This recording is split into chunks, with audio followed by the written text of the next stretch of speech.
ថាពេលខ្លះខ្ញុំពិបាកចិត្តខ្ញុំស្រឡាញ់អ្នកមកអ្នកផ្ដល់ជីវិតឲ្យខ្ញុំវាមិនងាយស្រួលទេលះបង់ក្រុម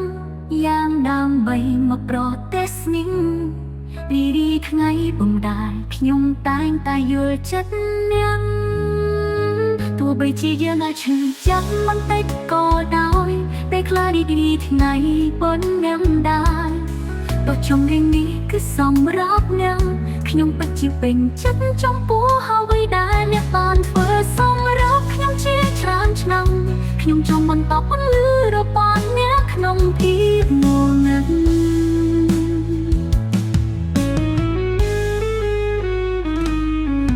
អរគុណដែលនៅជាមួយខ្ញុំដឹងថាពេលខ្លះខ្ញុំពិបាកចិត្តខ្ញុំស្រឡាញ់អ្នកមកអ្នកផ្ដល់ជីវិតឲ្យខ្ញុំវាមិនងាយស្រួលទេលះបង់ក្រុម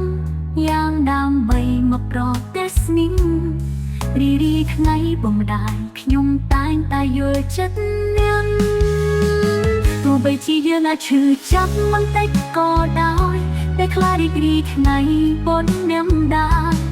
បទចម្រៀងនេះគឺសម្រាប់អ្នកខ្ញុំពិតជាពេញចិត្តចំពោះអ្វីដែលអ្នកបានធ្វើសម្រាប់ខ្ញុំជាច្រើនឆ្នាំ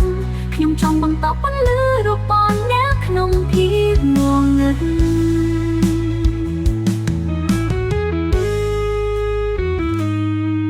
អរគុណដែលនៅជាមួយខ្ញុំដឹងថាពេលខ្លះខ្ញុំពិបាកចិត្តខ្ញុំស្រឡាញ់អ្នកមកអ្នកផ្ដល់ជីវិតឲ្យខ្ញុំមិនងាយស្រួលទេលះបង់ក្រុមយ៉ាងដើម្បីមកប្រទេសនេះរីថ្ងៃបំដែលខ្ញុំតែងតែយល់ចិត្តអ្នកទោះបីជាយើងអាចឈឺចាប់បន្តិច